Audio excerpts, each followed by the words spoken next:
So I wanted to show off this handgun that I just got at a gun show near Chattanooga, and I want to show it off because it's really dang cool, and I've never really seen anything like it before. Definitely never bought anything like it before.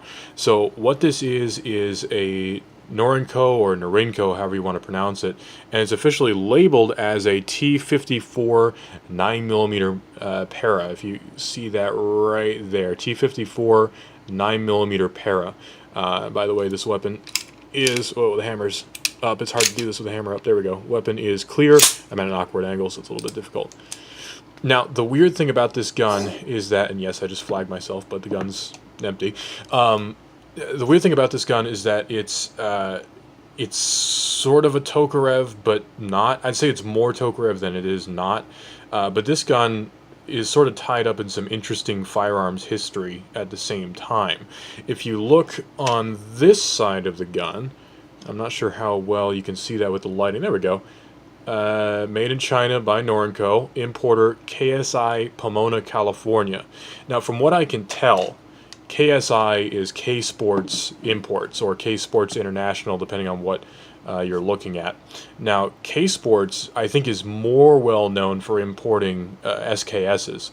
I don't have a K Sports SKS, but I do have an SKS that was imported to Ontario, California. So obviously, you know, California's at the time in the 90s anyway, was a hotbed of import from China, Norinco.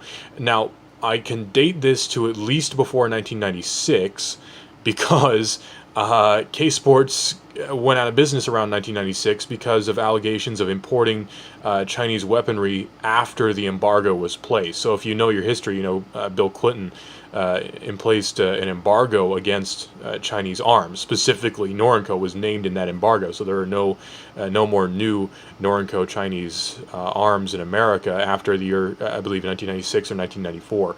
Anyway, the injunction, the inquiry by the ATF was placed against K Sports in 1996.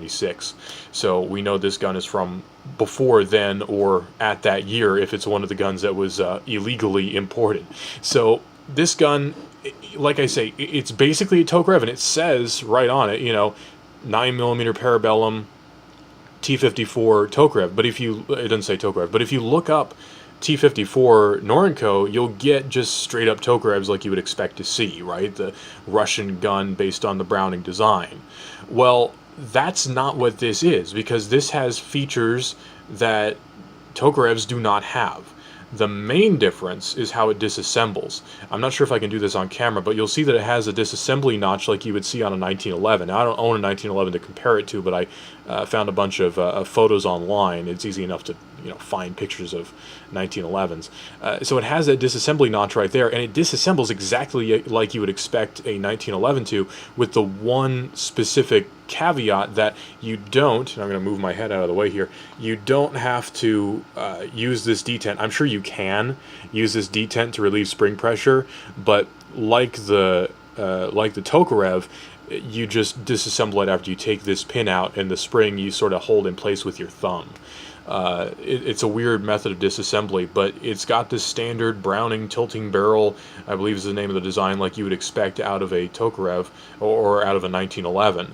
Now, from what I understand, and I don't know my history too well on Tokarevs, but from what I understand, it's basically a Soviet copy, will be nice and say inspired by John Browning handgun, and it's widely known, widely used in multiple battlefields, probably still used today in Syria with the war against the Islamic State. So it's a widely known, widely in some circles respected handgun. This is chambered in 9mm, not the 7.65 Tokarev. So very different, gun. But internally, it appears to be the same. So it's a weird little bit of history. I'm going to do some experimentation with this because it's having some magazine problems. At least I think it's magazine problems. This likes to lock open as if the magazine was empty, even though it's not. So you get through around 3 rounds. This has a 8-round magazine. You get through around, say 3 rounds, the slide locks back as though the magazine is empty.